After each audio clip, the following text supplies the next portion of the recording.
Hello everyone, my name is Jen and welcome to the Book Refuge.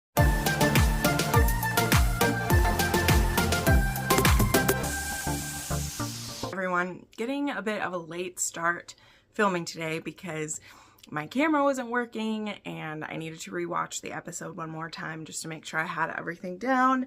And I also haven't filmed in a week after, because I did pre-film everything for the holiday week, which I'm really glad I did do because it meant that when I got home I was able to relax for a little bit. But anywho, I am ready to talk about some Outlander with you today, and we will be talking about Season 7, Episode 14, Ye Dinna, Get Used to It. And this was the episode that was written by Dinna Gabaldon.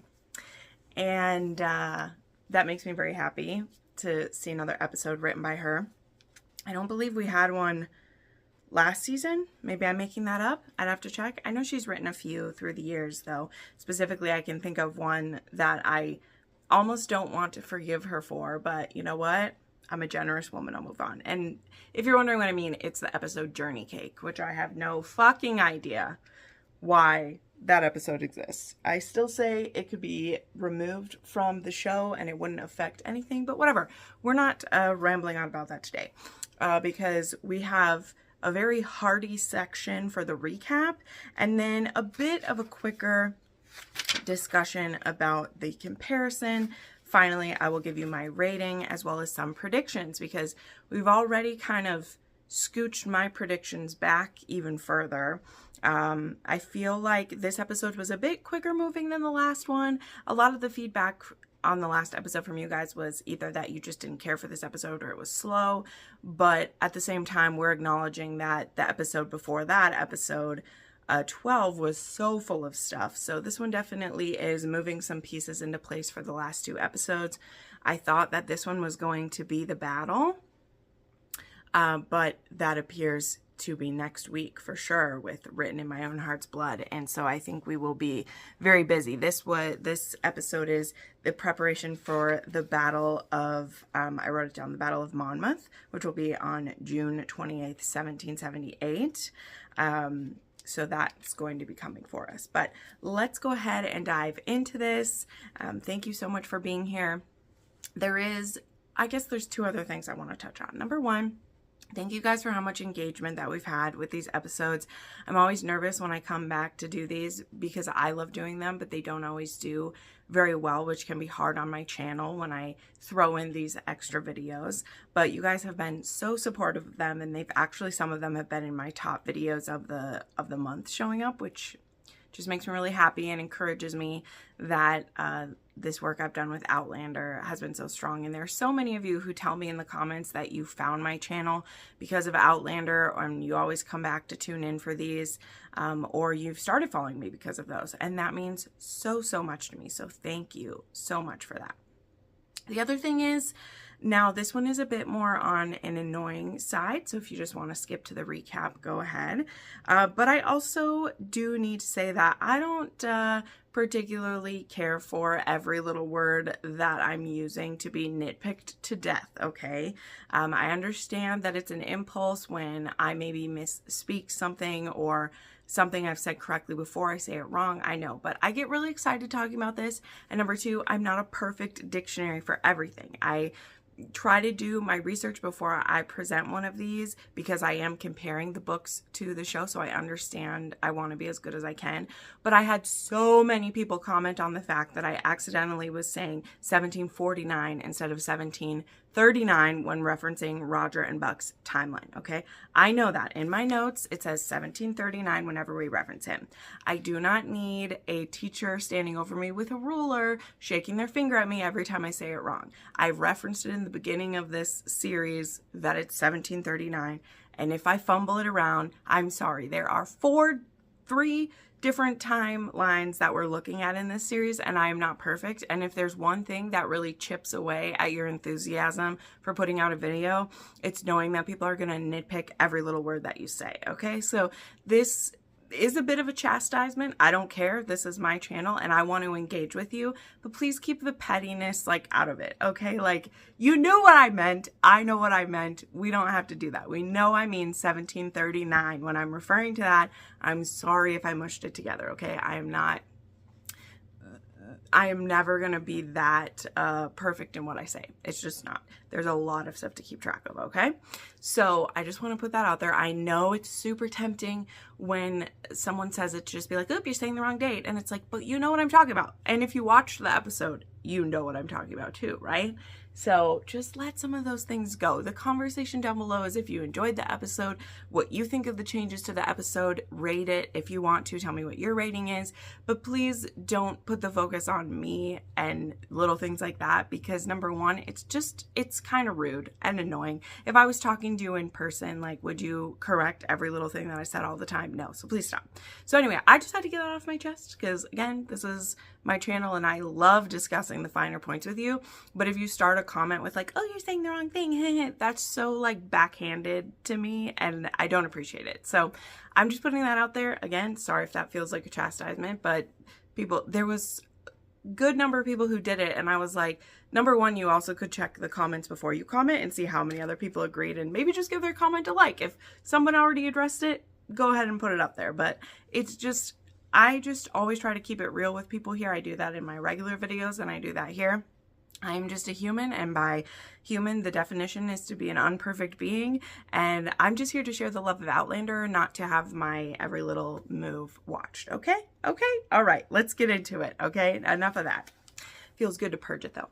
Okay, so before the intro, we actually start with a bit of a flashback to, here we go with all of our dates, 1775, and we're in London, and so we have a bit of a not quite black and white, but a muted color come on, and we have John and Hal. See, Hal does exist, everyone. Why don't we have the lovely Hal showing up in America? I don't know, but we get a bit of a reason. We get the reason that he hasn't shown up is because he has gout, and him and John go a bit back and forth about this. And Hal is kind of hinting like, I could reinstate your commission at any moment. And he's kind of teasing him about it. And John's like, no, I don't want it. And they talk about how, so Hal has two sons. He has Henry and Ben. He also has a daughter too. We've talked about her in previous ones about how hardly any of his kids have shown up. And we've only seen Henry really. And John is talking about, they're talking about how William will want to be in there, and John's like, I'll take care of my own son. And so they go back and forth. John also is kind of encouraging him, like, you know, maybe you should try to work out peace with America. And Hal's like, you know, you have to discipline a naughty child. And John is like, if your child is naughty, would you punish and kill him if he didn't do what you wanted? So he's making this very like reasonable thing. And it kind of shows that the gray men are, you know, more interested in peace than in war. And of course they would be too, because soldiers, the good ones, know what the cost of the war is. They're not just the generals and the lieutenants behind the scenes who, you know, move pieces on the board, which those men have been at times. But they understand the cost of war and what the cost of peace is, right? And so John's kind of encouraging Hal, like, you know, when you meet in Parliament, maybe we should encourage peace or whatever. So this is going back and forth. And then we specifically end on a line of Hal saying, swear to me that you'll never give in, or like that you'll never support this cause, basically. And John's like, I swear.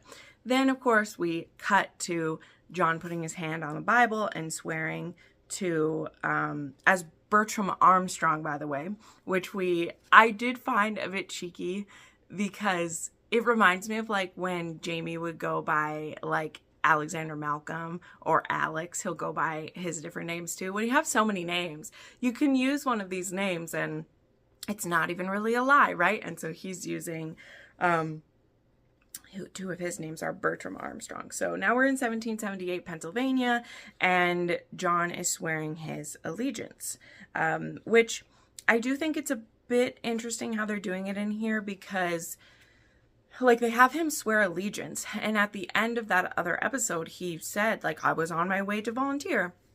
And then we see him swearing allegiance, but we still have him then in irons for, like, he's a prisoner for most of this one, which we'll reflect on that later on in the comparison. But it just seemed weird. Like, if you're going to take him prisoner right away, like, why make him swear an oath if you're gonna? I'm sure there's a reason to do that, but it didn't fully click with me. So anyway, then we have our intro song. When we come back, we have a Continental Lieutenant Beautyman, I think is how he said his name. I wrote down Beautyman, like Beauty Man, because I don't always turn the subtitles on because I get distracted by them sometimes. So he barges into Lord John's house, and he doesn't realize that General Fraser and Claire are the ones staying there. And they're looking for a place to host a dinner with General Washington and his commanders to discuss the upcoming battle. And so that it's going to be held at their house. So I find it particularly kind of cool or ironic that just a couple weeks ago, there was the British top people being held that came for a dinner at John's, and now it's the Continentals are going to be there too, which I think is great. So then we have a quick scene of Ian spying on the British. We just see him skulking around in the woods, looking in on them. Then there is Claire is in the market, and she gets run into by a Frenchman who calls himself Turnip when he bumps into her, and he says hello and introduces himself as the Marquis de Lafayette. So we're meeting another historically important character. This episode is just filled with them. I love that stuff. I will say that on my first read through this book, I am a big history nerd, and I am also an American history nerd for a lot of things. I knew a lot about it when I was younger. I used to watch Liberty's Kids. I watched Turn, Washington's Spy Ring, and all of those things. And so I love whenever those characters show up. When Benedict Arnold, Washington, Lafayette, when they pop up, like, I love it. Like, I love when they do. So he says hello, and they discover he's actually going to be coming to dinner there. And he says, I'll bring you some cheese, which I want to be friends with someone who brings me all different kinds of cheeses. So I think Lafayette and I would have gotten along very well. So then we skip to the actual dinner there. And so we have General Washington, General Lee, Lafayette, and Fraser there with some other men discussing what's going on. We learn that Clinton's camp is in New Jersey, and that they're even closer to them than they thought. We get introduced to Percival Beauchamp, or, Beecham, which is one of Claire's names. And we will see Percival pop up again, but he is an aide to Lafayette. So we discuss the battle is close, and General Washington gifts Claire with an American flag. We have some banter back and forth about the historical significance of this moment, and we toast to our victory. Fantastic. And then General Lee, I will say, no, we'll get to it. Sorry. We'll go in order of everything. General Lee and Jamie are going to talk some more about how everything's going to go. So then we jump to 1980, and Bree finds a note on her door that says, sorry that I missed you. And someone is in her home. So she gets back in her car and leaves, and we'll get back to her. And that's all that we see. So this is another one of, let me just say it, that all the stuff that happens with Bree in this probably takes place in about an hour's worth of time. And there's just so many little things being all peppered together. Like I said, I really wish we had just had an episode that covered kind of this entire thing, and I'll tell you why when we get to the comparison. But there's a very tight timeline, actually, what's happening with Bree and the kids. And by peppering it through this way, though again, very accurate to the book, I have no complaints with that, but the way we're spreading it out over so long, it makes it feel like, well, it just drags it out. I mean, that's literally what it's doing. It's dragging it out. So we get these tiny little snippets. Okay, then 1778, we have Ian returning home. Rachel's in bed. They have a cute little moment. Adorable. And I did think it was funny that a lot of you have trouble watching the Ian and Rachel sex scenes too. Some of you just think they're awkward overall. And some of you, just as hard for you to watch them because they're the younger ones. And as I said, that's how I feel too. even though I do love them together. I think they work. I know they're a little awkward, they're a little different, but I personally find that's how it is in the book too. Ian is very cautious. He's never actually really like courted a woman before. Like, you look at some of the things that have happened with him. He was with a whore for his first time, sex worker, sorry, but that's what she would have been called then. You know, he was assaulted by Galus. Who knows who he's seen in the interim of that time. And then like Emily and him were kind of like thrown together when he was there. And so, you know, Rachel's just a very different woman to him. And I think they're very tender and cautious with each other in the books too. But again, that doesn't undo the fact that it can be uncomfortable to watch when you see them as like too young, or I don't know. So I don't find the awkwardness awkward as in I can't look at all. It's awkward in the way of like, oh, it's so cute, but like I can't look. So anyway. Okay, then we go to Jamie and Claire in the bedroom, or Lord John's bedroom anyway. There was some discussion too about why don't they just pick a different room, and I agree, but I didn't mention this well in the comparison last time, so maybe we'll get to it in our comparison here. But anyway, we aren't at Lord John's house in the books, and so I know that it's kind of an issue for people of the like awkwardness, like why are they there and everything, but again, we don't have that other option of where they were, which I'll talk about in the comparison. So I understand them not wanting to create a whole nother place for them to be and just keeping them there. Like, I'm okay with that.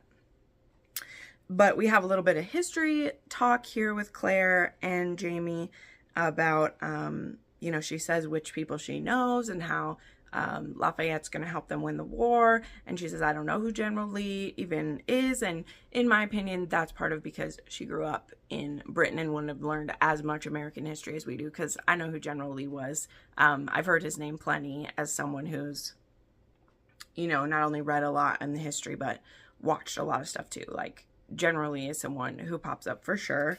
But it's understandable. Like, I don't know the names of other minor British generals really, so I get that, but he's not completely insignificant just because Claire doesn't know who he is, you know what I mean?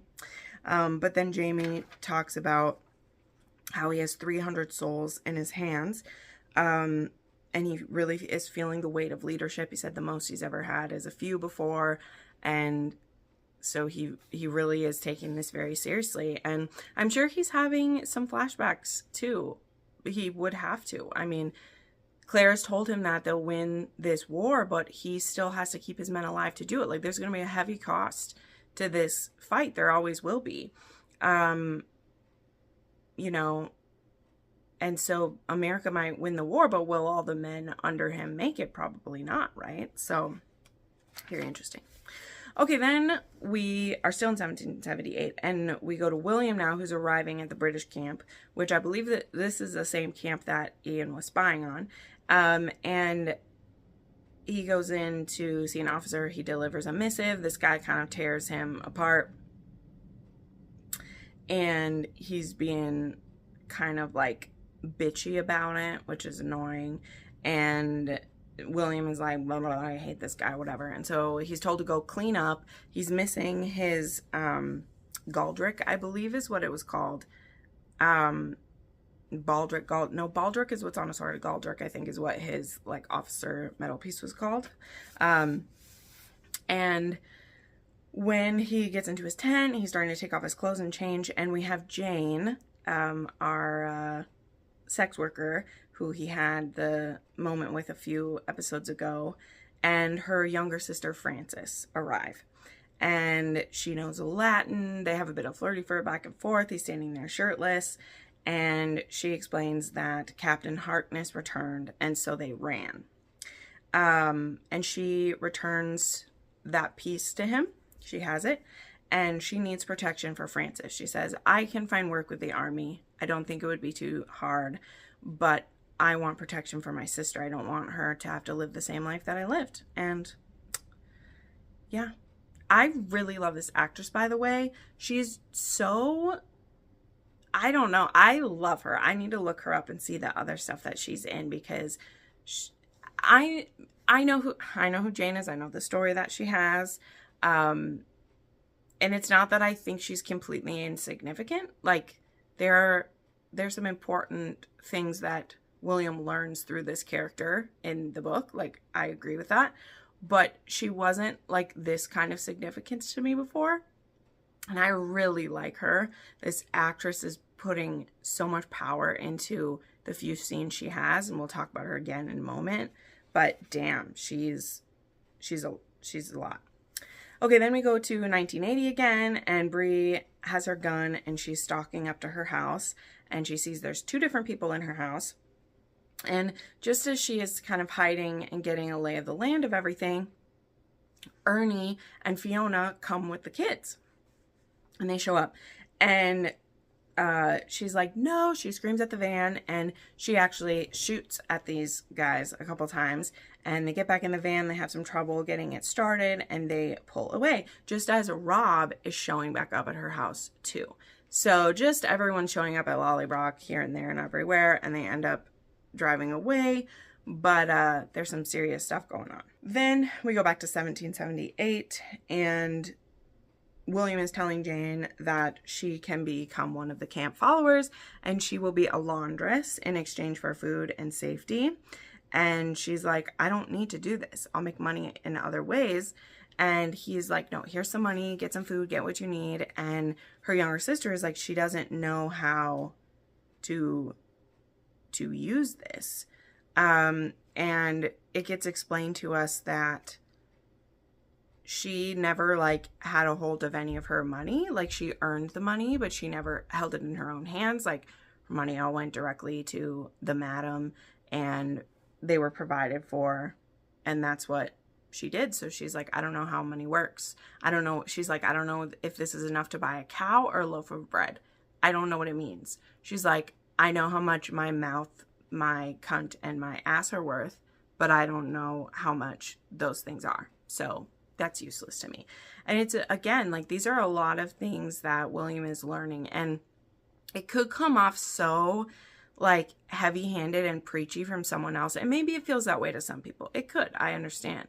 But it's just more and more that William is being exposed to, and the harsh realities of the world. And he also, you know, is he really falling in love with this girl? Or are there just some things that he really needs to learn about life, and he's learning them from her? And I just find it so interesting. All of their interactions, I think, are great. Really good. Okay, then we are at the American camp, and we see Jamie inspecting his troops and their weapons. And then we skip to Claire, who's in the, like, checking on a soldier who has consumption. And then she finds Lord John Grey.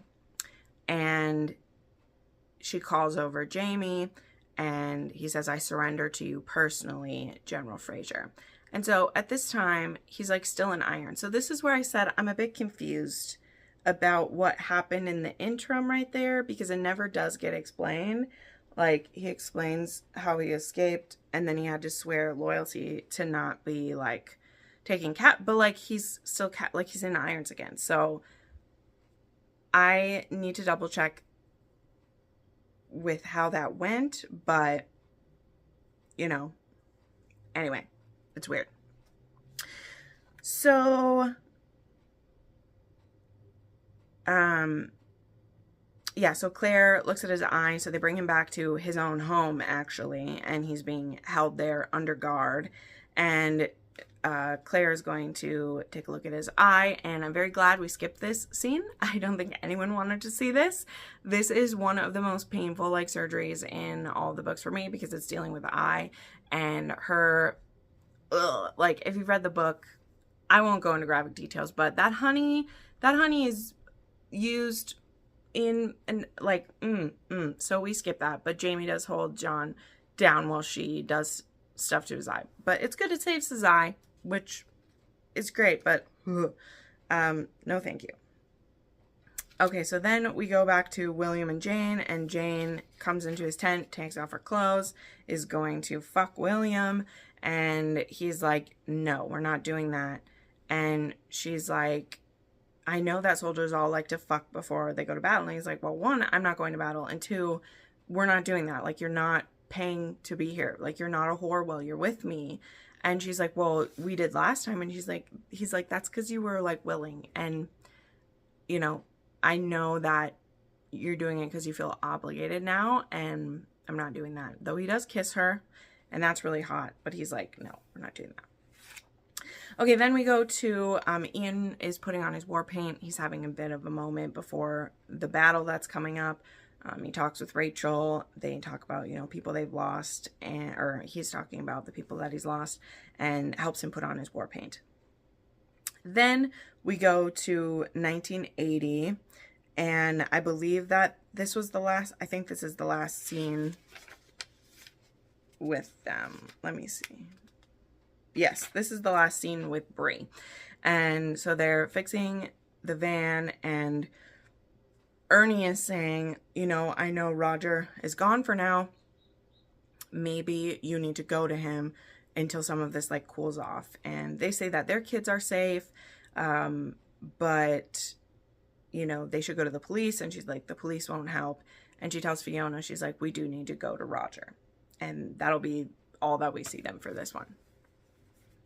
Okay, so then we have another very like emotional scene with Jane and blah, blah, blah, William. And she does his laundry and says, they gotta leave. We gotta keep moving. You said you were gonna take us here. And he's like, why do you need to like go so fast? Like, what's going on? What is this really about Richardson? Or Harkness, sorry. Mixing up the people. And so she finally shares the story that her madam was going to sell Fanny to him, and she ended up offering to go in there with him, and she stabbed him in the throat and he died. And so her and Fanny are actually on the run, and he's like, are you going to turn me in? And he's like, no. And she says, like, she's like, I wanted to kill him, and I don't blame her. So, yeah, she's like, you're going to turn me in? And he's like, no. And he's like, why not? And he's like, good question. Although, I don't think that's that great of a question. Like, it's obvious to me why you won't turn her in. That man was a sadistic rapist. So, it's fine by me that he's gone. But Fanny kisses his hand, which was very beautiful. And it's like, thank you. And she's like, I don't have anything else to give you, because she knows he won't accept sex from her. And he's like, I don't need any thanks. I just don't go. And yeah, we'll see. We'll see what happens there. Okay. Now we go back to Jamie and his men, and they are again preparing for battle. And there's a really great line right here. The man in command under Jamie says, they're looking really good, sir. And he says, drill them well enough to come home. So again, you can really see the weight of what he's feeling right now. Then William is getting another job from his commander there. He's getting a message that he's supposed to deliver to the Hessians, which, if you don't know, those are the German soldiers who were helping the British. Then we go to John and Claire, who they are again at John's house right now. And John's eye is healing up. No more pirate John, which is sad. Well, I guess they do put it back on. They do put it back on after. But, I mean, soon we won't have pirate-eyed John anymore. And she's explaining that she's going to be going with Jamie to the battle, and they're not going to be able to do a prisoner exchange until afterwards. And so he's going to be kept under guard at his home. And then Beauchamp arrives. And he says that he has a personal message for John. And John says, he's my stepbrother. It's okay if you leave me alone with him. And so Claire's like, okay, peace out. So then it becomes clear that Beauchamp is a spy. And he's actually working for Lafayette to gather information. And he's actually a bisexual spy. He's married into the Beauchamp family. And he sleeps with both brother and sister there. Not at the same time, probably, but he gives some information to John that William is going to be captured by the Hessians. The very message that William is bringing to the Hessians has a secret message inside, right? And it is telling the Hessians to capture William and keep him captive. And this was a plan by Richardson to discredit the Greys. So they want to capture him and possibly torture and hurt him to control John and Hal. And this is brought up because Hal and John were trying to encourage, again, the British to have peace with the Americans, and a lot of people want him to shut up about that, and so they want to use William as leverage. And so he has given this information to John, and John is like, why are you doing this? And he says, for your beautiful eyes. They were lovers at one time, if you haven't guessed it by now. They were actually lovers before they were step brother and sister, or brothers, step brothers. And Percy is like, who hurt you? And he's like, a man who had the right to touch me. Ooh, shit. That was good. Okay, so then we have our last couple scenes here. We have John and Claire and Jamie discussing this information that he received about William. And John says this is actually Perseverance Wainwright, and he is always looking out for himself, but I believe that this is true information. And Claire's actually able to confirm that Richardson is a turncoat because she already knew. And he's like, well, why wouldn't you tell me? And she's like, well, I'm on the same side as them. Like, I wasn't going to turn him in. Obviously didn't know what he was going to be doing. And Jamie says that I have 300 men under my command. I can't abandon them before a battle, even for my own son. And John says, you have 299 men under your command. You could parole me and let me go after him. And so they agree to do that. And so Ian is going to like lead him out of town. Now, I'm not sure if in the show, if the plan's going to be that like Ian's going to help him rescue him or what they're going to do. We'll see how they play it out in there. But right before they leave, there is a scene, you guys, because I just rewatched this right before filming this. And John they put his like irons back on. And he says to him, he's like, I'm becoming quite used to wearing irons. And he gives him this like look. And Jamie is like, you do not get used to it. Believe me. And the tension in that moment, oh my God, the tension. Because, you know, if you don't remember, when Jamie was at Ardmore, he wore his irons for years without them being taken. He was always in irons because there was such a risk of him escaping or causing problems. So this ends with Ian and John leaving town to go to try to save William. And William arrives at the Hessian camp and he delivers the letter while they're giving him some coffee. And the man reads the letter and then says, why don't you stay for dinner? And that's the end of the episode. So we know our good old Willie has been left in a very dangerous situation. Think of this episode. I really liked it. I'm going to do my comparison here before I give it a rating. But I thought this one was very good. Again, a lot of stuff going on, a lot of plot lines trying to hold together in this one, but it's definitely crescendoing quite nicely, and I love seeing that.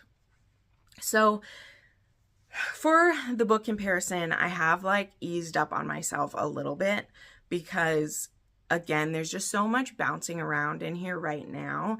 But again, with this one, we're doing really good with, they're all scenes from the book pretty dang much. Scenes that are changed, again, have to do with missing characters. So again, Lord John is actually like traveling around with Germaine at this time. Germaine has like run away from home and is trying to volunteer for the army. And so he's like ran away from his parents to do this. And somehow him and Lord John Grey end up traveling together through this and everything. And so we don't have any of that stuff, obviously. We don't have the storyline currently. I don't know if this will come up, that there's stuff to do with Ben, who is Hal's other son. There are things going on with him. I believe he was is he considered a traitor in the books? I would have to look that up, but there's some stuff that happens with him that is a storyline that like William gets involved with. There's also, yeah, there's a few like little changes of that have to do with characters we're missing. And that's the whole theme of this season really is characters who aren't there. What do we do with them, you know? So that's a bummer. I did like that we got to see Hal in the beginning in a flashback, but it does make me sad then that why didn't we have him in the current time? You know, like why do we have him in the flashback but not here? That seems weird to me. I think it's supposed to be that he's home in like England doing a lot of that. I don't know. But it doesn't make a ton of sense because I don't know. Whatever. We don't have Hal for most of it is the point. But yeah, we're leading up to the Battle of Monmouth, like I said, June 28th. The stuff happening with Jane and Fanny, pretty much all right on track.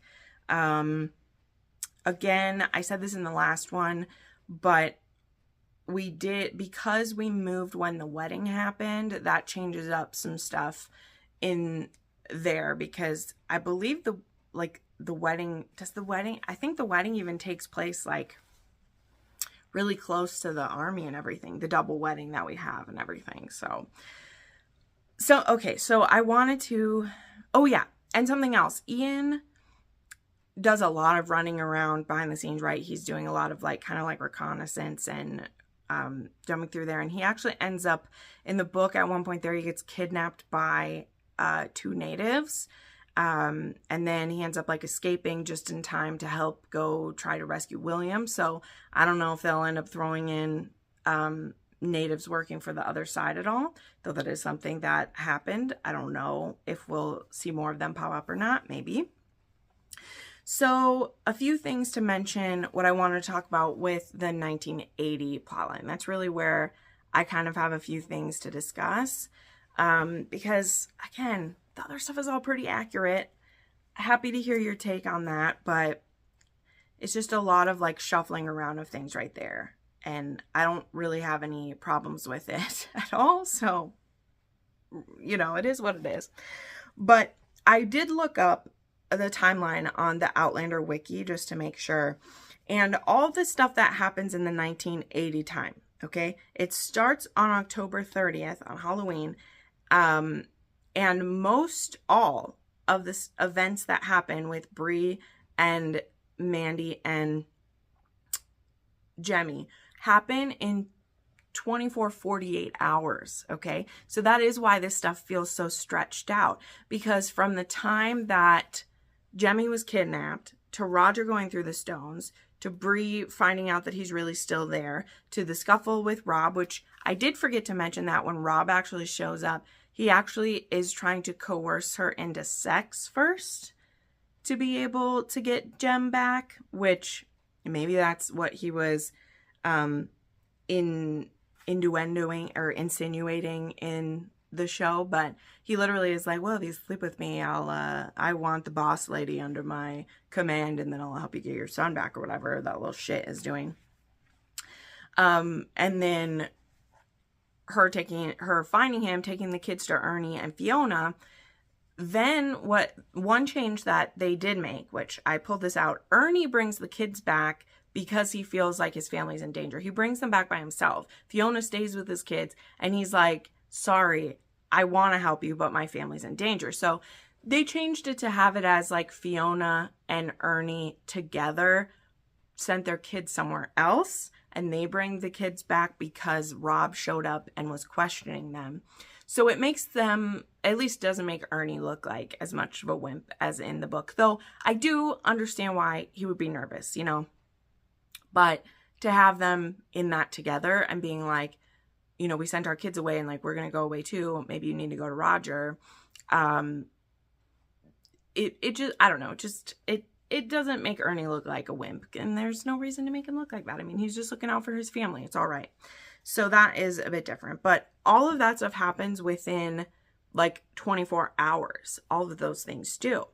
And then just to push us ahead a little bit, then there's this whole gap of time that leads up to the winter solstice, which is when they will try to get Roger, right? Because that'll be the next strongest time that they can go through the stones. So all of the events we've seen in this whole season with Bree and the kids, they all have taken place in basically one night. It's been Halloween night into the wee morning. All of that stuff has happened. And so that is why this feels so stretched thin, and it's because it is.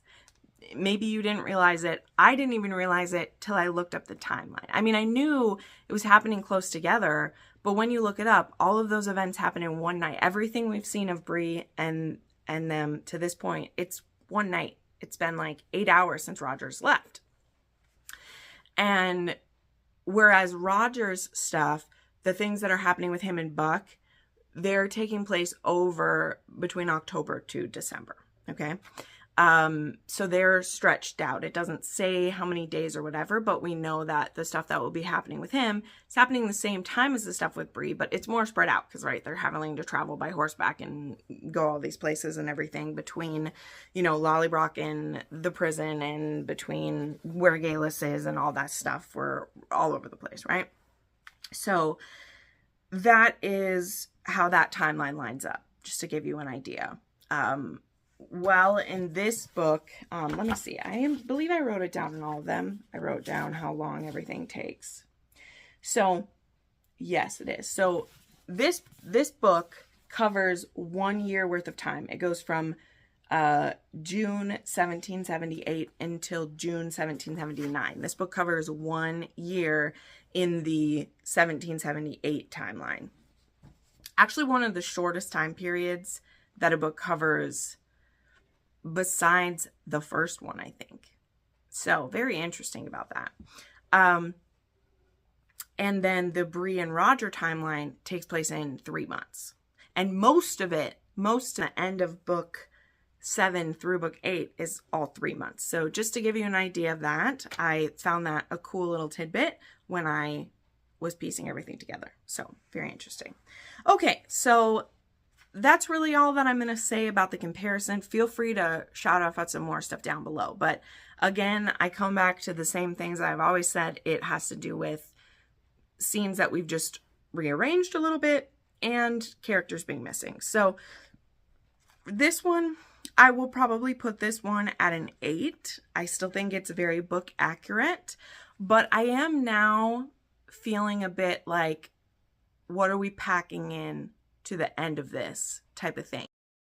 Was hopeful that we would be pushed a little bit further into the events of this because, well, I don't know. I wish we'd been a little bit further into stuff, you know, but I really put that down to how slow kind of the last episode was. I think the last episode needed to be tighter than it was. But this one, we did a lot of stuff in this episode, but this one's all taking place kind of in just the few days before the Battle of Monmouth, which we're going to get to, which I did write down. That takes place on June 28th, 1778. So that's about to happen and everything. I give this an 8 for that. Predictions now. So the next episode is Written in My Own Heart's Blood. And we have the 2 episodes left. So, Written in My Own Heart's Blood, I believe it's going to cover the Battle of Monmouth. I think it's going to have, we'll probably see, I hope we'll see John and Ian go and rescue William. And when William gets back from what he's doing, there's some stuff that happens with Jane and Fanny, which I'm very much not looking forward to. And one of the reasons I highlighted how much I'm loving Jane is I think this is going to be a character that impacts people a lot. For the few episodes we see her, I think she's going to impact people a lot because I'm already like, she's a standout performance for me this season as, you know, a guest cast member. I think she's doing really good. I like her a lot. So yeah, I think we'll have that battle. There is a significant event coming for Claire and Jamie by the end of that battle. So I still kind of stick with where I thought that event happening to Claire was going to happen at the end of this episode. And that's why the next one was Written in My Own Heart. Like I thought that would happen. But now I think it's gotta be that the events of that happen you know, during or at the end of this next episode. And then because we need to be back to the ridge by a certain time. And again, if you've read the books, you'll know. And so I think that by the end of the 15th episode, we'll be headed back to the ridge. And the 16th episode will maybe be, you know, getting life going back there. They're going to have to rebuild their house. They're going to have to, you know, start farming again, see what everyone's up to that's still out there. Like, there's a lot of traumatic things that have happened at the ridge. Well, like, before they left, you know, there was deaths and fires and just crazy stuff. So we got to see where everyone's at with that. And then we will need to converge the 1739, the 1980, and the 1770, hopefully it will be 1779 by that time, timelines together. We'll see how that goes. So anyway, that is my recap and comparison and predictions for Outlander. There's only 2 episodes left already. Crazy. Yeah, it's nuts. So this is my last recap of 2024, and we'll see you in the new year with episode 15. Make sure you like this video, subscribe to my channel for more of these videos, as well as I do give romance recommendations on the regular. And yeah, I hope you have a wonderful new year. See you then. Bye.